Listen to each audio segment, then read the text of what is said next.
Good evening, ladies and gentlemen. Welcome to this week's episode of the Black of the Berry. We're gonna go ahead and jump right in. Last week we were talking about Mansa Musa, and I think you guys will be excited to hear that Ryan Coogler and Michael B. Jordan are going to be bringing the story of Mansa Musa to screens near you. So get excited. Now, before there was Mansa Musa, there was a crippled boy who many people believe would never do anything. That boy was born to the founder of one of the greatest empires that Africa has ever known. And again, I want you to follow along with me as we talk about Sundiata Keita. Keita simply meaning about the foundation that was laid, because before Mansa Musa came on the scene, there was Sundiata Keita. He was appropriately called the Lion King. He was the most famous historical figure associated with the name of the Kietas. Oral histories from griots, which is traditional West African storytellers, describe him as a physically distal child who overcame some to unite fractured kingdoms of the region. After winning the decisive battle of Korea in 1205, he established the Mali Empire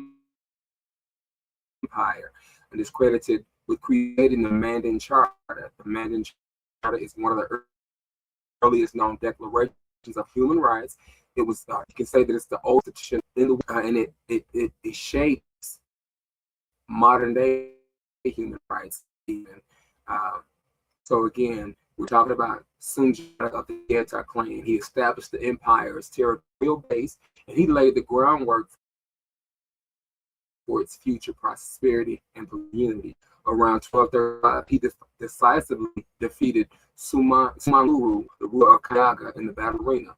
Now, by 1240, Sundiata had seized Kumbai, the former capital of Ghana, erasing the last symbol of Ghana's imperial past. After 1240, Sundiata focused on consolidating his control over existing states, while his generals expanded the empire's boundaries to include imported trade centers and gold fields. He moved the empire's seat to Niani, which became a key commercial center due to the gold trade and the peace under his rule. Niani is what is known as modern-day Mali. Although Sundiata maintained support among the non-Muslim traditional functions. Conflicts over succession after his death. Now, again, he died in 1255, and he was a West African monarch, and he was the founder of the Mali Empire. We already established that. He belonged to the Keita clan, the Malinke people who lived near the present-day Mali-Guinea border. Again, around 1235, he defeated the Sumanguru in the Battle of Karina. And that was near Kulikoro, Mali. Sundiata then moved the seat of his empire from Jariba to Niani, again, that's Mali, near the Niger and the Sankarini rivers. He consolidated his control over, we already said that, um, empire as far as the southern Sahara, the Niger River, gold fields of Wangara, and the Senegal River. Let's see. We already said that he belonged to the Keita clan, and again, this is getting a little repetitive. So let's switch over. I do want to show you really quickly a map area in which he reigned. Let me show the screen here. Share screen.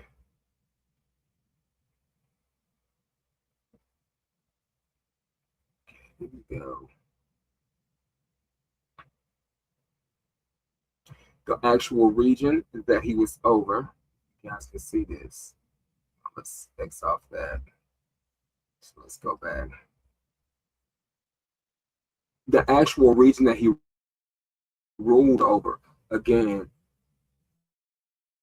he laid the groundwork and laid the, and it's covered up a little bit. Let me see if I can. Okay, so we have Mali over here, Western Africa, and Europe is just to the north of here. So the region, there was much notoriety that he brought to the area. Again, we established already, the commerce, the center of commerce, the education, everything that was going on within the region at the time, right? So one thing important that we have to talk about when looking at legacies and kingdoms, Again, he laid the way, or he paved the way for Mansa Musa to come on the scene. And if we can liken that to today's terms, and I don't want to get too far off track, it's almost as if we can imagine Thurgood Marshall as being the Supreme Court justice that he was, and all the good things that he did regarding African Americans and his contribution on the High Court. His successor was Clarence Thomas. Needless to say, Clarence Thomas is not Thurgood Marshall. So again, this should have been a continuation from the legacy of what was being established by Thurgood Marshall. However, that did not happen because we do have someone on the court that is very biased and corrupt, if you will. But that's another podcast or another episode for another time. Again, I still want us to look at exactly, let me stop sharing my screen. I do want us to look at the kings, the lineage from which we have descended, because again, last week as we were talking about Mansa Musa, I wanted to see who he descended from. Now, Sundiata Keita he's the grandfather. It's spoken that he's either the grandfather or the grand uncle of Mansa Musa. But again, even with disability, he paved the way for Mansa Musa to become who he became and to do the things that he did. So again, let's go back here. Here we go. And you guys can read right along with me. This is the Encyclopedia Britannica, because I missed the Encyclopedia Britannica. That was something I used to read from when I was a kid. So here we go. I just start reading here. You guys can read along with me. So again, Sundiata Keita, the West African monarch. He founded the Western Sudanese Empire of Mali. He established the territories of the empire and laid foundations for future prosperity and political unity. Sundiata belonged to the Keita clan of the Malinke people from the small kingdom of Kanjaba near the present Mali-Guinea border. Little is known about his early life. Malinke oral traditions indicate that he was one of 12 royal brothers who were heirs to the throne of Kanjaba. Sumanguru, ruler of the neighboring state of Kaniaga, overran Kanjaba by his brothers. So he murdered 11 of his brothers. According to traditions, Sundiata was spared because he was a sickly boy who already appeared to be near death. It's amazing that God always has one that he spares, and that one is spared. It's always the one that has great purpose. I believe that Sundiata once a Dugu Tigi, or headman of one of the villages of Kanjaba. He organized a private army and consolidated his position among his own people before challenging the power of Sumanguru and the neighboring Susu people. He defeated Sumanguru decisively in the Battle of Karina near model Koulikoro, Mali, about 1235, and succeeded in forcing the former tributary states of Kaniaga to recognize his suzerainty, or I don't even know what that is, suzerainty. So let's stop really quick, because I never like saying a word that I don't know what it is. So let's just go right on over to Merriam-Webster, and we're going to look that word up. We say suzerainty. Here we go. Learn together. I hope you get excited about being on this journey. Again, I'm not trying to be the expert on all things Black history, but I'm doing my part, and I hope that you guys will watch the podcast. I hope that you will engage, because again, the way that I get on is if you're learning from this, if you're enjoying this discussion, I really want you again, follow along with me and let's help get me out there so that we can continue to bring this topic to other people. Let's see. The dominion of a overlordship. So there you go. To recognize his lordship. In 1240, Sundiata seized and razed Kumbai, the former capital of the Sudanese Empire of Ghana, and by this act succeeded in obliterating the last symbol of Ghana's past imperial glory. After 1240, Sundiata apparently led no further conquests, but consolidated his hold on the states already under his control. His generals however, continued to extend the boundaries of his empire to include areas as far north as the southern fringes of the Sahara, including the important trade center of Walata, east to the Great Bend of the Niger River, south to the gold fields of Wanjara. The exact location is still unknown to scholars, and west to the Senegal River. So this was a massive region here. Soon after 1240, Sundiata moved the seat of his empire from Jariba to Niani. I think we already said that, near the confluence or the coming together of the Niger and the Sankarani rivers. The lure of profits from the gold trade, made possible by Mali's acquisition of Wangara and the tranquility that prevailed under Sundiata's leadership, attracted merchants and traders, and Niani soon became a key commercial center in the Sudan. Although Sundiata was nominally a Muslim and therefore acceptable to the predominantly Muslim merchant class, he managed to retain the support among the non-Muslim population. He did so by fulfilling many of the traditional religious functions expected of rulers in the West African societies whose political leaders were viewed as religious figures with quasi-divine powers. Little is known about the actual administration of Mali during Sundiata's time. The imperial system he established, however, survived the years of internecine conflicts over the succession after his death. Okay, I love seeing these big words, so let's go and find out what internecine.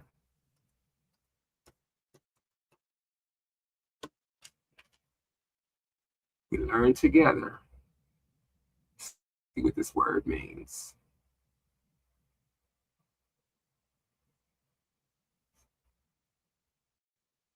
Okay, my system is moving just a little slow here today. But again, I'm loving this, just finding out all this information. And as I learn this, like I just want to share it. Okay, so internecine means of, relating to, or involving conflict within a group, mutually destructive. Okay, so let's see. Okay, inner struggle, inner conflict over succession after his death. And again, just talking about Mali, because it's important to know exactly what Mali was and its prominence and the significance at the time. Because this, as being the Sundiata reminds me, if I liken it to any story from the Bible, the story of Mephibosheth, where he was injured in the Bible and he was spared. I'm not going to try to tell the whole story because honestly I got to reread it to understand it. But if you know anything about Mephibosheth, he was dropped as a child. When his parents were fleeing with him, I forgot exactly what happened. But again, there was later David came back to find him, because God never leaves anything or anybody out. So again, as I was saying, that Sundiata Keita comes along, and the descendant becoming Mansa Musa, he was laying the groundwork. So again, God always starts a thing and finishes it. One may begin it. There was, for every Moses, there's a Joshua, if you understand what I mean. Moses was leading the people to the promised land. However, he was not able to deliver them over into or get them into the promised land. However, Joshua was able to do that. So throughout time, there have always been predecessors and successors. There have always been legacy. There's always been kingdoms. There's always been dynasties. There's always been an established rule, and the energy of our ancestors remains present with us even up until this day. And in order to understand where we're going, we have to look back to that history, which is why, again, I'm so excited about this journey, and I'm excited that you're on this journey with me. And again, I want you to help me. If you're learning anything about Black history in this discussion, again, like, comment, watch, share, subscribe. I need you. I need you to help get me out there. So I am not contending. I am asking for your help in getting me out there. And again, Mali, as we talk about Mali, you guys will still share my screen so you can see everything that I'm saying. Actually, I hope you can see that. Let's see. Yeah, I think you can. Let's make this a little bigger. Actually, let's make it a little smaller. All right.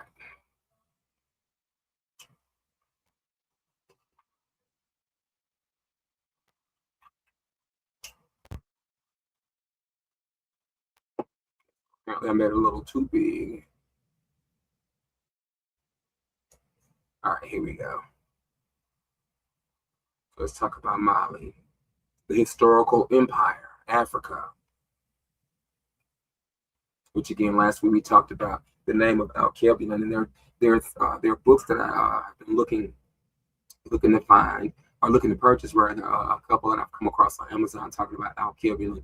I want to talk about the history of Africa moving forward, but again, we're talking about Sundiata Keita and him being the predecessor of Mansa Musa.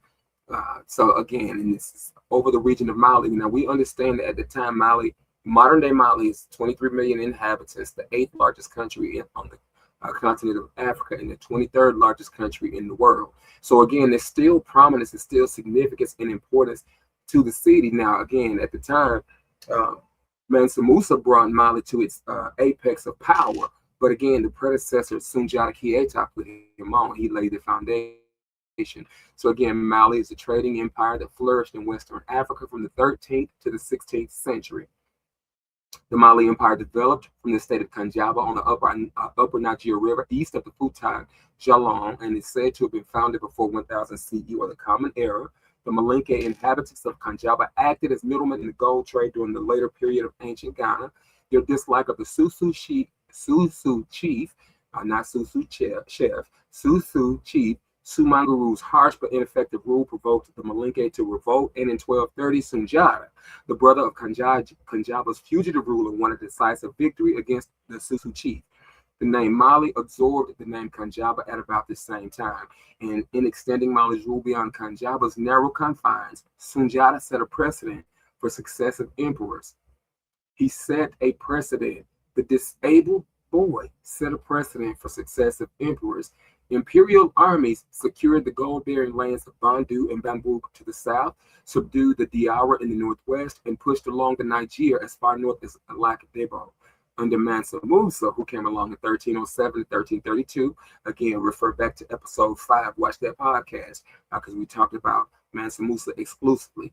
Now, under Mansa Musa, Mali rose to the apex of his power. He controlled the lands of the Middle Niger, absorbed into his empire the trading cities of Timbuktu and Gao, and imposed his rule on such South Saharan cities as Walata and on the Tengaza region of salt deposits of the north. He extended the eastern boundaries of his empire as far as the Hausa people, and to the west he invaded Takur and the lands of the Fulani and Tukulo people. In Morocco, Egypt, and elsewhere, he sent ambassadors and imperial agents, and on his return from a pilgrimage to Mecca, he established Egyptian scholars in both Timbuktu and Gao. And again, we know that Mali was an educational center. There were scholars that were established there from Egypt under Mansa Musa. So again, it's been said he's either the grandnephew or the grandson of Sundiata Keita. And again, we know that Sundiata Keita simply means, or Keita means heir apparent, or the inherited one. So again, you know, the culture, the history, it's exciting for me to go back on this journey to look to the encyclopedias, to look to Wikipedia, to look to the other various forms of books or what have you that we have that can bring us this history. Because again, I was never privy to this information before growing up in school. You know, I was never able to learn about these great kings. And again, we're going to be talking about the queens as well. I was never able to learn about any of the predecessors that, in terms of the ancestors, because all I was ever taught was the narrative that I saw of Africa was how impoverished the continent was. You know, it was always the little kids that we saw on TV with their, you know, the protruded bellies and the flies all over them, and it was just the famine in the land. I was never told about this of Africa that existed then, and that's even still in existence today. Africa is a flourishing continent. There are countries. Africa, again, is made up of many countries, and the country flourishes. What we have seen of the continent is not the truth of the existence of this important continent. All life began there. Again, Alkebulan, that's the name, the mother of all mankind, the Garden of Eden. We come from a place where all life originated there. The architects, the engineers, the scientists, there's so much intellect that came forth out of Africa, out of our ancestors. And I can't help but to think, because energy never dies. The energy of the ancestors is still present with us. And there's, on a spiritual plane, there's a lot that is occurring and a lot that is going on. And if you're listening to spirit, you can hear. And now, again, let me make sure that what I just said, I trust God, I believe God, my Lord and Savior Jesus Christ, but at the same time, you know, when Scripture talks about us being surrounded by that great cloud of witnesses, that includes the ancestors who went on before us, right? So that's the people like the Sundiata, Keita, the Mansa Musas, the Harriet Tubmans, and you know, the Indian war chiefs, Shaka Zulu, people like that. So again, we have descended directly from lineage of some strong warriors, and that energy never dies. And the purpose that they were sent here for, if it was not realized or fulfilled during their time, again, that is legacy. That legacy is passed down and is still, up until this day, is seeking those that will hearken to the voice of the ancestors and continue the work. And I want to be a part of that.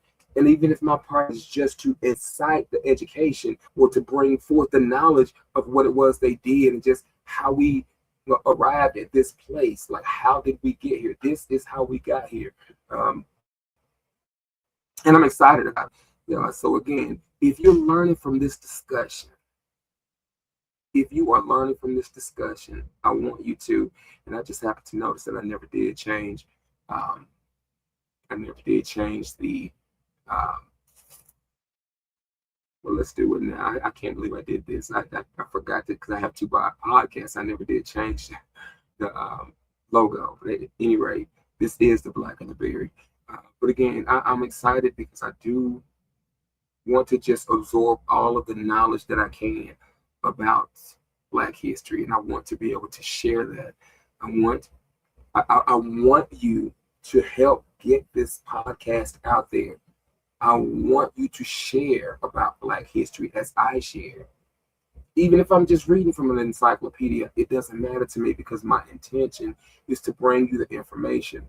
Right now, if the ancestors intend for the information to be distributed, somebody else did the work for me. That's what the predecessors do. They leave breadcrumbs for us. It's up to us to follow the trail. It's up to us to complete the work or to pick up the mantle and carry it. And if I am that person, I choose to accept and move forward. Again, I may start small, but I won't stay small. Again, I hope that you got something out of this. And if you did, again, please share it, watch it, connect, engage. And again, remember, the blacker the berry, the deeper the truth. I'll see you next week.